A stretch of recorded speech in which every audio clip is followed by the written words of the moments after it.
नमस्कार, शालिनी क्विक रेसिपीमध्ये आपलं सगळ्यांचं स्वागत आहे. आज मी आपल्यासाठी दहीपुऱ्या बनवलेल्या आहे. तर ह्या पाकातल्या दहीपुऱ्या आहे. तर हे बघा, हे रवा आहे. 2 वाट्या रवा घेतला होता मी मोठ्या वाटीने. तर हा रवा चाळून वगैरे घेतलेला आहे. तर असा 2 वाटी रवा घ्यायचा आहे आपल्याला. आणि ह्या रव्यामध्ये आता आपल्याला मोहन करायचं आहे तेलाचं. तर तेल गरम करून घेणार आहे मी. हे एक भाजीचा चमच असते, त्यानं मोठ्या चमचाने तेल आहे, हे छान गरम करून घ्यायचं कडकडीत.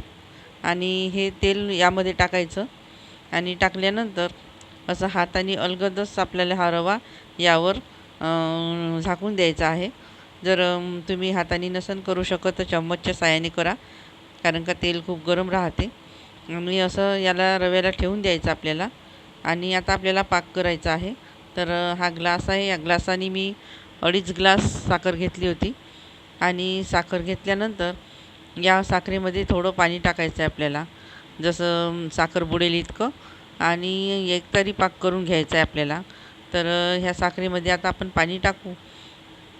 तर हे बघा, मी थोडंसं पाणी टाकते, जास्त पाणी टाकायचं नाही, कारण का साखर भिजेल एवढंच पाणी आपल्याला टाकायचं आहे. तर हे बघा, साखर भिजलेली आहे. आणि आता गॅस लावून मी हे पाक करून घेणार आहो एकतारी. तर पाक हे बघा, तुम्ही साखर टाकलेली आहे मी. तर आता हे साखर बुडायला लागली नाही पाहिजे, म्हणून आपण याला सतत ढवळत राहायचं आहे आणि पाक करून घ्यायचा आपण. तर अशी ही साखर आता यामध्ये टाकलेली आहे आणि गॅस लावलेला आहे. तर चमच्याच्या साहाय्याने आपण चांगलं ढवळून घ्यायचं आणि पूर्ण साखर विरघळेपर्यंत याला फिरवत राहायचं आहे, नाहीतर साखर खाली बसून जळण्याची शक्यता असते. तर म्हणून हे फिरवत राहायचं सतत आणि याचा चांगला पाक होऊ द्यायचा आहे. तर हे बघा, पूर्ण साखर विरघळलेली आहे आपली. तर हा पाक आता आपण मंद गॅसवर ठेवूनच आपण करून घेणार आहोत, कारण का आपल्याला एकतारी पाक करायचा आहे. तर एकदम काही कडक करायचा नाही, नाहीतर आपल्या पुऱ्यामध्ये पाक जाणार नाही आणि पाकपुऱ्या काही बरोबर होणार नाही. तर म्हणून हे आता असं मिश्रण ढवळत आहे मी. आणि याला असंच आता आपण थोड्या वेळ मंद गॅसवर पाक होऊ द्यायचा आहे आपल्याला. तर हे बघा, पाक कसा झालेला आहे. आणि याला आता मंद गॅसवरच आपल्याला शिजू द्यायचा आहे. तर त्यासाठी आता आपण याला तसंच गॅसवर ठेवू. आणि आपल्या रव्यात जे आपण तेल टाकलं होतं, तेलाचं मोहन, ते कसं थंड झालेलं आहे. तर त्याला पूर्ण आता मिक्स करून घ्यायचं आहे रव्यामध्ये. आणि जास्त तेल टाकायचं नाही, हे प्रमाण बरोबर होतं. तुम्हाला कोरडं वाटत असेल काही तर पण हे जर जास्त तेल जर झालं तर पुरी हे तेलामध्ये तेलकट होते आणि विरघळून पण जाईल, म्हणून एवढंच प्रमाण घ्यायचं आणि हे पूर्ण मिक्स करायचं. आणि आता याला दही टाकून भिजवायचं आहे आपल्याला. तर त्याआधी थोडंसं आपण चवीपुरतं यामध्ये मीठ टाकून घेऊ. आणि मीठ टाकल्यानंतर यामध्ये दही टाकून आपल्याला भिजवायचं आहे. तर हे बघा, मी दही घेतलं आहे, अर्धी वाटी आहे. छोट्या वाटीने 1 वाटी आहे दही. तर हे घेतलं, यामध्ये टाकलं आहे रव्यामध्ये आणि पूर्ण हाताच्या साहाय्याने याचा गोळा बनवण्याचा प्रयत्न करायचा. पण एवढ्या दह्याने काही गोळा होणार नाही आणि हे भिजणार नाही, म्हणून आपण थोडासा पाण्याचा वापर पण करून घ्यायचा आहे आपल्याला. तर बघू शकता हे तुम्ही, हे पूर्ण मिश्रण मी असं हाताने चांगलं जशी कणिक मळतो त्याप्रमाणे मळून घ्यायचं. आणि थोडंसं पाणी टाकते मी आता आणि पाण्याच्या साहाय्याने याला चांगला गोळा बनवण्याचा प्रयत्न करत आहे. तर हे असं मिश्रण पूर्ण असं जशी कणिक भिजवतो त्याप्रमाणे भिजवून घ्यायचं आहे आपल्याला. तर थोडं दही लागत असेल तर एकदम आंबट दही नव्हतं हे, तर त्यामुळे मी अजून थोडंसं दही यामध्ये टाकणार आहे. आणि हे दही टाकल्यानंतर हे बघा, तर हे दही टाकल्यानंतर अजून छान याला असं भिजवून घेणार आहे. तर हे मिश्रण आता आपल्याला चांगलं भिजवून घ्यायचं आहे दही टाकून. आणि याचा गोळा बनवून याला पण रेस्टवर ठेवायचा आहे, तर 10 मिनटं याला.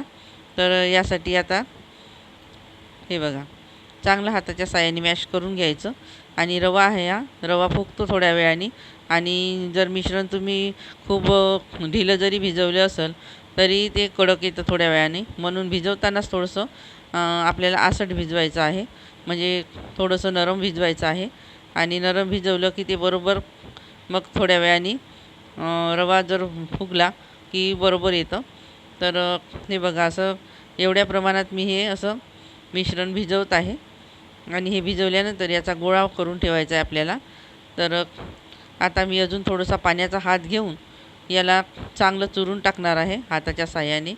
तुम्ही मळून घ्या एकदम चांगलं. आणि हे असं ढिलं झाल्यानंतर याला आपल्याला झाकून ठेवून द्यायचं आहे 10 मिनटासाठी. तर तोपर्यंत आपण आपला पाक झाला की नाही तो बघू. तर हे मिश्रण आता 10 मिनटं असंच ठेवायचं. आणि हे बघा पाकाकडे जाऊ आपण. तर पाक झालेला आहे आपला आणि आपल्याला एकतारीच पाक बनवायचा आहे. तर हे बघा चमच्याच्या साहाय्याने आता फिरवून बघत आहे मी. आणि हे एका प्लेटवर पडून बघायचं आपल्याला आपला पाक झाला की नाही म्हणून. आता मी एक प्लेट घेते आणि त्यावर पाक टाकून बघते. तर आपल्याला लाडवाचा पाक जसा घट्ट असतो तसा करायचा नाही आहे. तर हे बघा त्याच्यानंतर हा असा पाक खाली जात आहे. तर असाच पाक आपल्याला पाहिजे आहे. तर आता आपण याला जास्त कडक करायचा नाही आणि गॅस बंद करून याला अलग ठेवून द्यायचं आहे आपल्याला. तर हे बघा बस असाच पाक पाहिजे आपल्याला. तर मी गॅस बंद केलेला आहे आणि आता भांडं अलग उचलून ठेवते. आणि तोपर्यंत आपण आपलं पुरीचं मिश्रण बघू. तर बघू शकता तुम्ही थोड्या वेळाने किती छान याचा गोळा बनत आहे. तर हे अजून चांगलं हाताच्या साहाय्याने मळून घ्यायचं. आणि मळल्यानंतर आता आपल्याला याचा पुऱ्या बनवायच्या आहे. तर त्यासाठी पोळपाट लाटणं घ्यायचं आणि लाटायसाठी तुम्ही मैद्याचाही वापर करू शकता. मी तांदळाचं पीठ घेतलं होतं आणि एक मोठा गोळा करायचा आणि मोठी पोळी लाटून घ्यायची आहे आपल्याला. आणि मोठी पोळी लाटल्यानंतर एका वाटीच्या साहाय्याने याचे छोट्या छोट्या पुऱ्या पाडून घ्यायच्या. तर हे बघा लाटण्याच्या साहाय्याने मी आता चांगली मोठी पोळी लाटून घेणार आहे. तर ही अशी पूर्ण मोठी पोळी लाटून घ्यायची. ही पोळी एकदम जाड नसली पाहिजे, मीडियम साईजची आपल्याला करायची आहे. जास्त जाड झाली तर पुऱ्या खूप नरम होतात आणि जास्त पातळ झाली तर तुटण्याची शक्यता असते. म्हणून मीडियम साईजच्या ह्या पोळ्या पूर्ण लाटून घ्यायच्या आपल्याला, मोठी पोळी एक. तर ही अशी पोळी पूर्ण मी लाटून घेत आहे. बघू शकता तुम्ही एकदम याला पीठ लावायचं नाही. तांदळाचं पीठ घेतलं होतं मी. आणि आता हे बघा एवढी जाडी तरी पोळी पाहिजे, बस एवढी करायची. आणि आता याच्या पुऱ्या आपण वाटीच्या साहाय्याने पाडून घ्यायच्या. तर हे अशी काठाची वाटी घ्यायची आणि वाटीच्या साहाय्याने पुऱ्या पूर्ण करून घ्यायच्या आपल्याला. हे बघा वाटीच्या साहाय्याने पूर्ण छान पुऱ्या पडत आहे आपल्या. आणि अशाच पुऱ्या आपण पूर्ण करून घेणार आहोत. बघा किती छान गोल आणि एकदम पातळ नाही आणि एकदम जाड पण नाही झालेले आहे. तर ह्या अशा पुऱ्या आपण पूर्ण करून घेणार आहोत आता. तर हे बघा मी हातावरच काढून दाखवत आहे आणि अलगद निघतात, ह्या चिकटत वगैरे काही नाही. तर हे बघा आता ह्या पूर्ण पुऱ्या आपण एका ताटात ठेवून घेऊ. एक ताट घ्यायचं, त्यामध्ये अशा पूर्ण पुऱ्या ठेवून घ्यायच्या आणि सगळ्या पुऱ्या आपल्याला लाटायच्या आहे. तर हे बघा 4 पुऱ्या झालेल्या आहे. आता दुसऱ्या पण पुऱ्या मी लाटून घेणार आहे. आणि दुसरा गोळा घेतला आणि तशीच पोळी लाटून घेणार आहे. आणि अशी पोळी लाटल्यानंतर याच्या पुऱ्या पूर्ण लाटून घ्यायच्या आपल्याला अशा पूर्ण. हे बघा एक मोठी पोळी लाटायची आणि पुऱ्या पाडायच्या वाटीनं. हे बघा पूर्ण अशी पोळी छान सगळ्या बाजूनी सारखी झाली पाहिजे, कुठे जाड पातळ राहिली नाही पाहिजे. तर अशी पोळी लाटायची आपल्याला. आणि अशी पोळी लाटल्यानंतर हे बघा एवढी जाड आहे. तर अशी पोळी लाटलेली आहे. तर हे लाटल्यानंतर आता पूर्ण एक समान पोळी आली पाहिजे हे. तर अशी पोळी लाटायची आणि वाटीनं पाडून घ्यायची आहे आपल्याला. तर अजून मी वाटीने ह्या पुऱ्या पाडून घेत आहे. तर हे बघा आणि किती छान ह्या अशा गोल गोल पुऱ्या झालेल्या आहे. तर ह्या अशा पुऱ्या हे बघा अलगद निघत आहे, बघू शकता तुम्ही. आणि व्हिडिओ आवडत असल्यास लाईक शेअर आणि सबस्क्राईब करत चला. आणि शालिनीज क्विक रेसिपीला आणि बेल आयकन दाबायला विसरू नका। आणि व्हिडिओ बघत चला आणि बघत आहे तुम्ही व्हिडिओ, त्याबद्दल धन्यवाद तुमचा। तर हे बघा, अशा पुऱ्या करून घेतलेल्या आहे मी आणि ह्या पूर्ण पुऱ्या अशाच लाटून घेणार आहे आता मी पोळपाटावर। तर हे बघा, अशा पूर्ण पुऱ्या आता आपण ठेवून घ्यायच्या आणि पूर्ण लाटून घ्यायच्या आहे, म्हणजे एका वेळेस आपल्याला तळण्यासाठी सोप्या होईल। तर बघू शकता तुम्ही, आता हे बघा पूर्ण पुऱ्या लाटून घेतलेल्या आहे मी, जेवढ्या गोळा होता तेवढ्याच्या। तर आता ह्या तळून घ्यायच्या आहे आपल्याला। तर त्यासाठी कढईत आता तेल ठेवायचं आहे आपल्याला। तर तेल ठेवलेलं आहे मी आणि तेल गरम पण झालेलं आहे। तर आता एवढ्याच तेलामध्ये ह्या एवढ्या पुऱ्या पूर्ण मी तळणार आहे। तर हा पाक बघा आपला किती घट्ट झाला। तर घट्ट झाला असेल तर तुम्ही थोडा गरम करून घ्यायचा। आणि यामध्ये आता हे विलायची पूड आहे, तर ते टाकली मी 1 चम्मच। आणि ह्या पाकाला थोडंसं गरम करून घ्यायचं, म्हणजे हे पुऱ्या जेव्हा आपल्या पाकात जाईल तेव्हा लवकर भिजल्या जाईल। तर त्यासाठी मी पाक गरम करून घेतलेला आहे आता। आणि आता हे बघा, तेल गरम झालेलं आहे, यामध्ये एक एक पुऱ्या सोडून आपल्याला तळून घ्यायच्या आहे छान। तर जितक्या ह्यामध्ये तेलामध्ये बसल तेवढ्या टाकू आणि तळून घेऊ आपण। तर अशा 4 पुऱ्या बसणार आहे या। तर ह्या 4 बसल्यानंतर आपण आता छान तळून घ्यायच्या आहे या पुऱ्याला। तर या पुऱ्या फुगल्या पाहिजे असं काहीच नाही आहे, फक्त शिजणं महत्त्वाचं आहे। तर हे बघू शकता तुम्ही, तरी त्या पुऱ्या टम्म फुगत आहे। आणि ह्या दही पुऱ्या आहे, तर बघू शकता तुम्ही, छान दोन्ही साईडनं याला चांगल्या तळून घ्यायच्या आणि मग पाकात टाकायच्या आपल्याला। तर ह्या पुऱ्या दही पुऱ्या हे बघा किती छान अशा फुगत आहे। आणि अशा पांढऱ्यासर एकदम लालसर होऊ द्यायच्या नाही, थोड्याशा पांढऱ्यासर असेल तेव्हाच। आणि दोन्ही बाजूनी शिजल्या की याला अलगदच आता आपण ह्या चाळणीमध्ये काढून घ्यायचं। चाळणीच्या खाली एखादं भांडं ठेवायचं तेल गळण्यासाठी। आणि ह्या चाळणीमध्ये या पूर्ण आता पुऱ्या अशा काढून घ्यायच्या आपल्याला। बघा किती छान झालेल्या आहे आणि पांढरे शुभ्र दिसत आहे।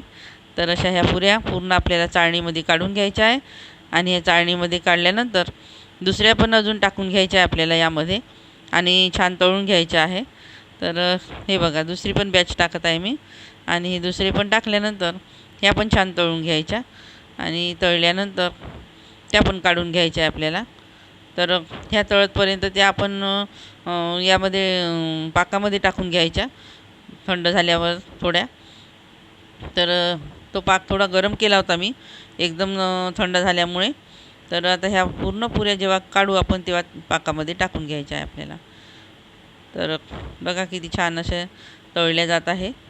आणि ह्या तळल्यानंतर आपण पूर्ण काढून घ्यायच्या याला चाळणीमध्ये।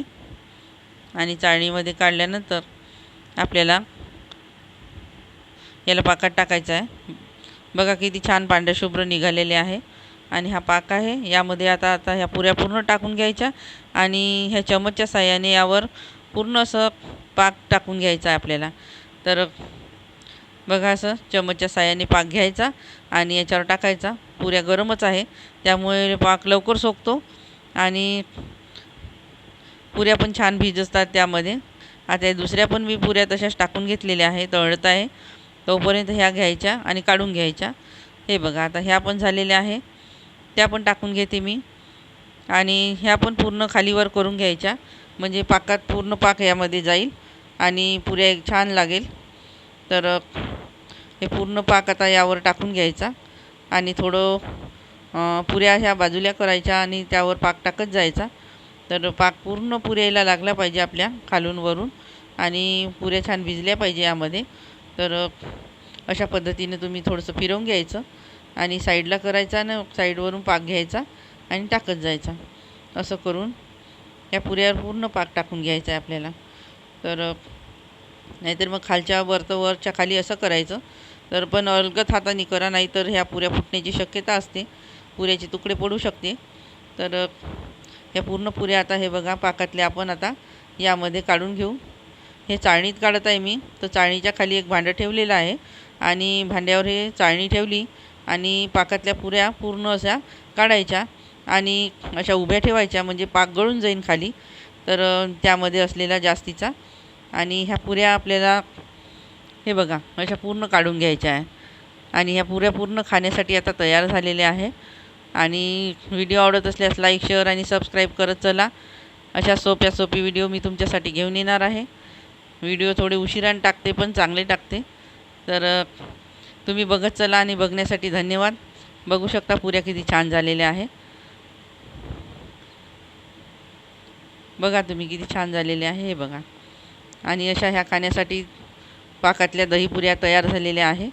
नक्की करून बघा आणि व्हिडिओला लाईक शेअर सबस्क्राईब करत चला. धन्यवाद.